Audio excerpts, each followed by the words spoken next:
Do you want to color your hair pero hindi mo alam yung color na bagay sa'yo? Kasi same problem sis, kaya pumunta agad ako sa Hongdae and visit Vogue Hair Salon. Kita mo sila sa 3rd floor.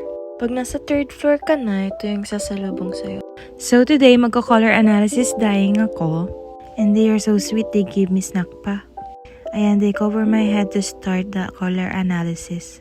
Gustong-gusto ko kasi talaga mag-color pero hindi ko alam yung color na bagay sa akin. Kaya they suggest na mag-color analysis dyeing. By this time, na-explain niya sa akin na light pink yung much better na color sa akin. Pero I said ayoko na masyadong bleach. And she said na ito daw yung magiging color pag isang bleach lang. And I said okay lang. So nag-start na silang kulayan ako ng bleach. Ayan, hirap na hirap sila sa buhok ko kasi tingnan nyo ang kapal-kapal ng buhok ko. Sobrang detail nila gumawa, bawat sulok ng buhok mo titignan nila. After nila ibabad ng 50 minutes, naging ganito na yung color niya. And pumunta na kami sa washing area para hugasan yung buhok ko. So ayan, hinugasan na nila yung buhok ko ng shampoo. Pagkatapos niya, naging color orange na yung buhok ko. Ayan, makikita nyo, mukha na akong sisiyo.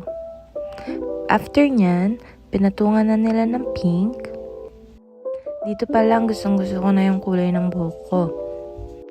Sobrang nervous at excited ako at the same time kung ano yung magiging resulta niya. So dito, binabad ulit nila yan ng 30 minutes. At si Renley nga pala ang naggawa ng hair ko. And after ibabad, pumunta ulit kami sa washing area para hugasan yung buhok ko. Then dryer na nila. After nun, in-stylan niya na yung buhok ko. So ayan ang finished product. I'm so happy sa result. Sobrang happy ko sa color na kinalabasan kasi yung color parang nagka-complement siya sa tan skin ko. Finally, may color din na bumagay sa akin. If gusto nyo din ng ganito, message them on IG. Thank you for watching.